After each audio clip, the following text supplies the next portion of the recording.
Raise your right hand, please.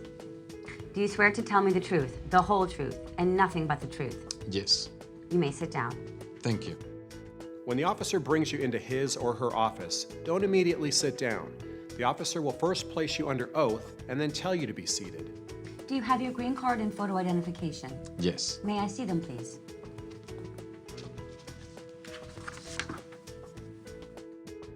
Okay, and can you tell me your full name, please? Jorge Luis Ramos. By following the officer's instructions, you already show that you understand English. I see here that you want to change your name. Is that correct? Yes. From Jorge to George. That will be fine. If your application is approved today, your name will be changed at the swearing-in ceremony. What is your address? 555 Main Street, Brooklyn, New York 11217. Make sure you know how to properly pronounce the name of the street you live on, as well as your city and state. And when were you born? April 30th, 1979. And where were you born? Okay, in Guatemala City, Guatemala. It says here in your application that you have taken 2 trips outside the United States since you became a permanent resident in 2005. Is that true? Yes. Just 2 trips, no others, no short trips to Canada or Mexico. No, just to Italy to visit some relatives and to Paris with my wife. Great. Are there any other changes to your personal information in your application? Yes, my wife and I have a son, Mauricio. Congratulations. His birth certificate. And what is your wife's name? Sofia Ramos. Okay, good. Now, have you ever claimed to be a U.S. citizen? No. Have you ever voted in any federal, state, or local elections in the United States? No. Have you ever failed to file your federal income taxes? No. Do you have copies of your income taxes with you? Yes. May I see them, please? Do you owe any money on any federal, state, or local taxes? No. Oh, I'm just gonna hold on to these for a bit. All right. Do you have any title of nobility in any foreign country? If the officer asks you a question you don't understand, it's okay to ask the officer to phrase it differently. If you pretend to understand and answer it incorrectly, it may appear that you don't understand English, or you may end up giving the officer wrong information. Can you explain? Are you a prince or a duke? Or is there a sir in front of your name? No. It says here in your application that you are a member of Habitat for Humanity. Are you a member of any other organizations? No. My wife and I go to the church, but I'm not a member for any organization. Have you ever been a member of the Communist Party? No.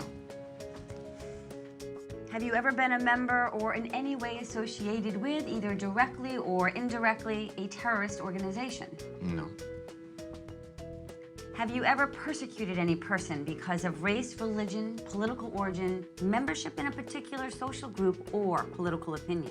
No. Have you ever called yourself a non-resident on any federal, state, or local tax return? No. Have you ever committed a crime or offense for which you were not arrested? Never. It's important to detail anything involving law enforcement, even as small as a traffic ticket. Have you ever been convicted of a crime or offense? No. Have you ever been jailed or imprisoned? No. Have you ever been a habitual drunkard? No. Have you ever been a prostitute or procured anyone for prostitution? No. Have you ever given any false or misleading information to any U.S. government official while applying for any immigration benefit or to prevent deportation or removal? No. Have you ever lied to any U.S. government official to gain entry into the United States? No. Are removal, exclusion, rescission, or deportation proceedings pending against you? Can you explain that question? Are you likely to be in danger of being deported or removed from this country back to your home country? No. Have you ever been removed, excluded, or deported from the United States? No. Have you ever served in the United States Armed Forces? No. Do you support the Constitution and form of government of the United States? Yes.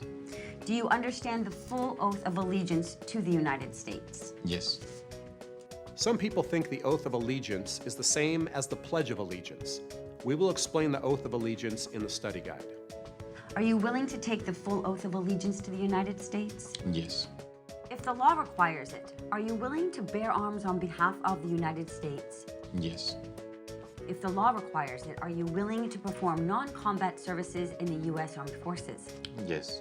If the law requires it, are you willing to perform work of national importance under civilians' directions? Yes. Okay, great. Now I'll need you to sign some documents. The officer will have you sign your application and the photographs you included with it.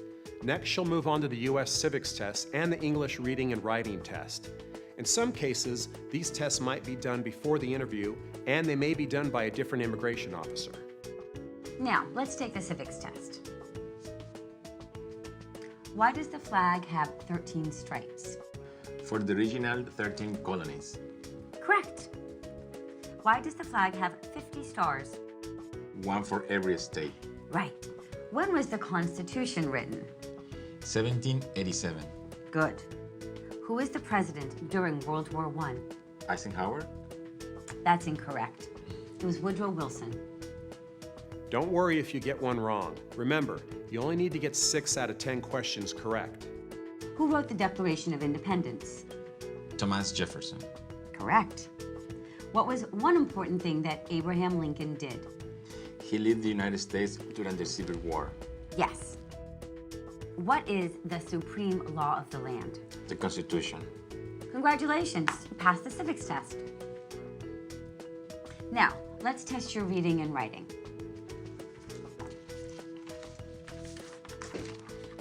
Read this sentence. This one? Yes. George Washington was the first president of the United States. Great. Now, take this pen and write this sentence. The Liberty Bell is in Philadelphia.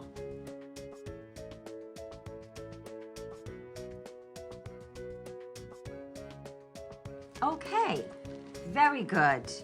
You've passed the English test. We have now come to the end of the citizenship interview. At this point, the officer is going to make a decision regarding your case. There are 3 things that can happen. 1, your application is approved and you are granted citizenship. 2, your case is continued, meaning the decision will be delayed. Or 3, your case is denied.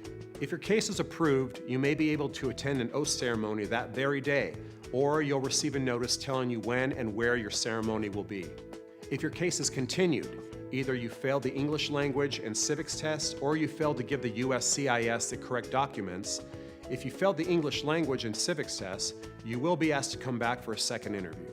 If you fail to provide all the correct documents, you'll be given a Form N-14, which will tell you what documents you need to give them and when and how to return them. Once you send them in, you should receive a decision within 120 days, although sometimes it may take longer. If you fail to give them these documents, they may permanently close your case. And lastly, if your case is denied, you will receive a notice telling you why. Let's take a look at what happened with this applicant. Good. I have decided to recommend your application for approval. If my recommendation is accepted, you will receive a notice in the mail of when to come in for your oath ceremony. Thank you. You're welcome. Now let's go over a few final tips. First of all, just be yourself. Some people think they should act extremely patriotic, making lots of pro-American comments or wearing clothing with American flags, or that complimenting the officer will help. But you don't need to put on an act. Next, this is certainly an important day for you, but for the officer, it's just one of many interviews that he or she has every day. Don't be surprised if it doesn't seem as important to them. Most likely, it's nothing personal. However, if you feel the officer is being aggressive towards you, is unfair, or does something that you know is a violation of procedure, for instance, asks you a test question that is not one of the 100 civics questions, try to remain calm. Getting angry will only make things worse. You can always ask to speak to a supervisor and reschedule your interview. Finally, you need to remember that you are under oath. If you lie during your interview or in filling out your application, you will be denied citizenship. Even if you are granted citizenship and the USCIS finds out later on that you lied, your citizenship will be taken away. It's not worth the risk. Now let's move on to the study guide.